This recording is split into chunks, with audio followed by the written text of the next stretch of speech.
जय हिंद दोस्तों। अगर आप भी असिस्टेंट प्रोफेसर बनने की तैयारी कर रहे हैं या फिर असिस्टेंट तैयारी करने का सपना देख रहे हैं, तो राजस्थान सरकार की तरफ से एक बड़ी अपडेट सामने आई है। कोटा यूनिवर्सिटी ने राजस्थान स्टेट एलिजिबिलिटी टेस्ट 2026 की घोषणा कर दी है।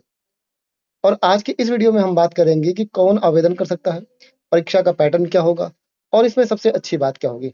तो वीडियो को अंत तक देखें। तो सबसे पहले हम बात करेंगे कि भाई यह स्टेट या फिर ये परीक्षा किस लिए है।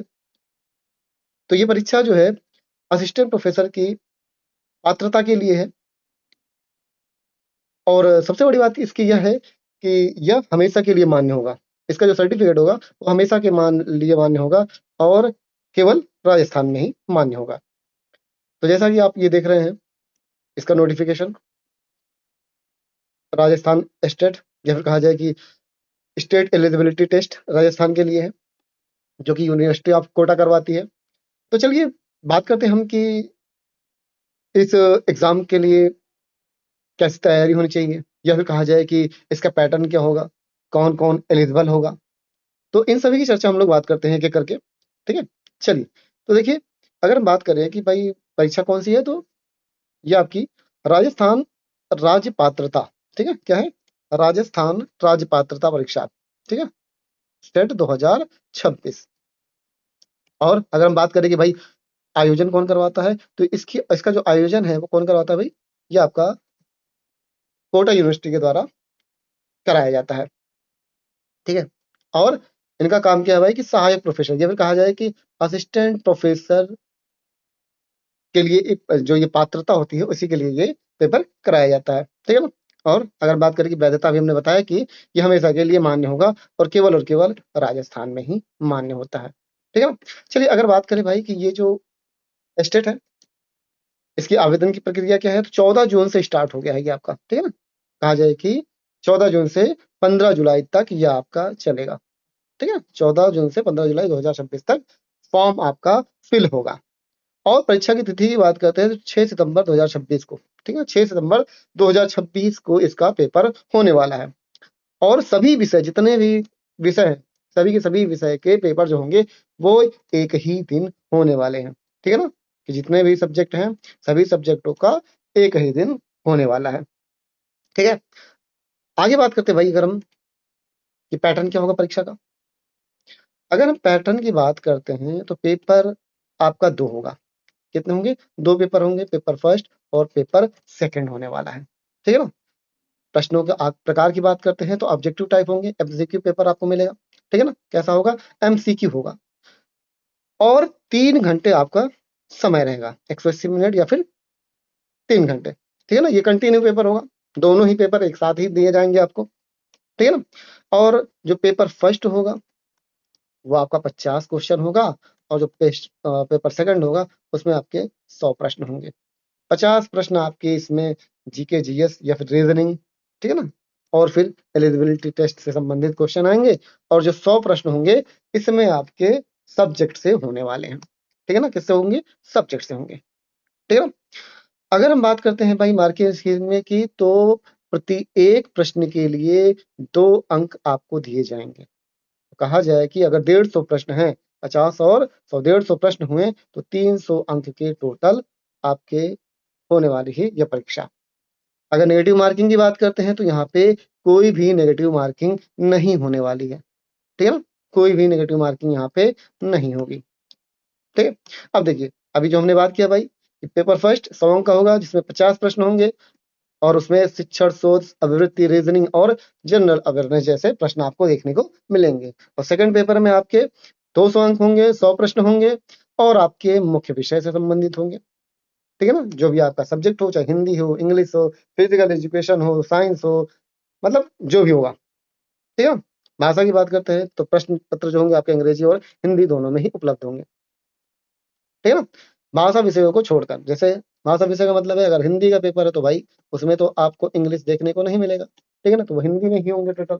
या फिर इसके अलावा और भी जो सब्जेक्ट होंगे, जैसे अंग्रेजी हुआ, उर्दू हुआ, जितने भी होंगे तो वो अपने लैंग्वेज में ही आएंगे। ठीक है ना। चलिए आगे बात करते हैं, योग्यता की बात करते हैं और इस पेपर का नियम की बात करते हैं कि क्या क्या चीजें हो सकती हैं इसके भाई। ठीक है ना, तो शैक्षणिक योग्यता की बात करते हैं भाई। तो जनरल की बात करते हैं, ईडब्ल्यूएस की बात करते हैं, तो मास्टर डिग्री में न्यूनतम 55% अंक होना अनिवार्य है। ठीक है ना? आप जनरल कैटेगरी से आते हो, आप ईडब्ल्यूएस से आते हो, तो आपको 55% डिग्री में होने चाहिए, मास्टर डिग्री में। ठीक है ना? आपने एमएड किया है, एमपीएड किया है, एमएससी किया है, जो भी किया है, उसमें आपके 55% होने ही चाहिए। ठीक है? देखिए, यहाँ पे जनरल और ईडब्ल्यूएस दिया है, तो जनरल और ईडब्ल्यूएस, तो अगर हम कहें राजस्थान, ठीक है ना, जो राजस्थान के कैंडिडेट होंगे, जो राजस्थान के जो विद्यार्थी होंगे, वहां पे तो भाई जनरल, ईडब्ल्यूएस या फिर जो भी कैटेगरी होंगी वो फॉलो करेंगे। बट अगर आप अदर स्टेट से हो, ठीक है ना, क्या भाई अदर स्टेट से हो, तो आप जनरल में ही काउंट होंगे।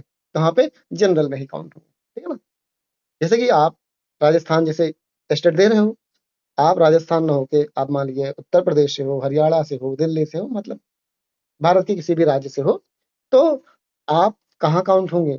जनरल में। तो इसका मतलब है कि अदर स्टेट वाले भी अपनी मास्टर डिग्री में कम से कम 55% होने ही चाहिए, तभी इस फॉर्म को आप भर सकते हैं, या फिर आप जो राजस्थान स्टेट है इसके लिए एलिजिबल होंगे। ठीक है ना? और अगर बात करते हैं ओबीसी या फिर अदर जो भी होंगे भाई, उनके लिए 50%।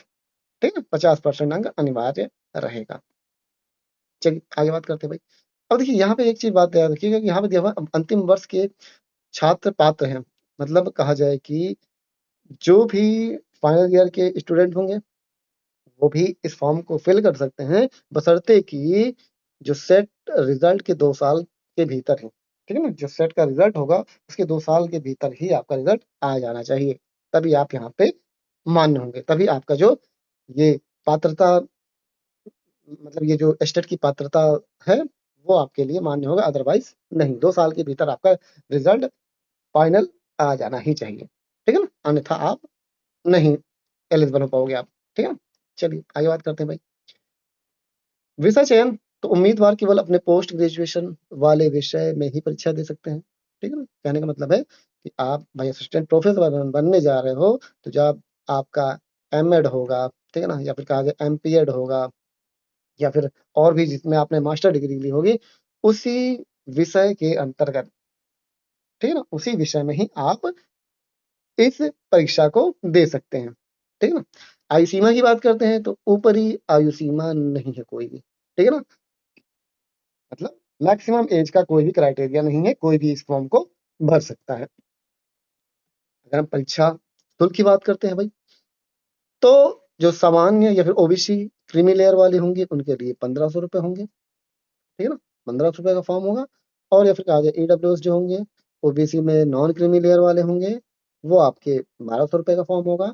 एससी एसटी के लिए जो होगा, या फिर पीडब्ल्यूडी के लिए होगा, वो 750 रुपये का फॉर्म होने वाला है। ठीक है ना? कितना भाई? 750 रुपये का।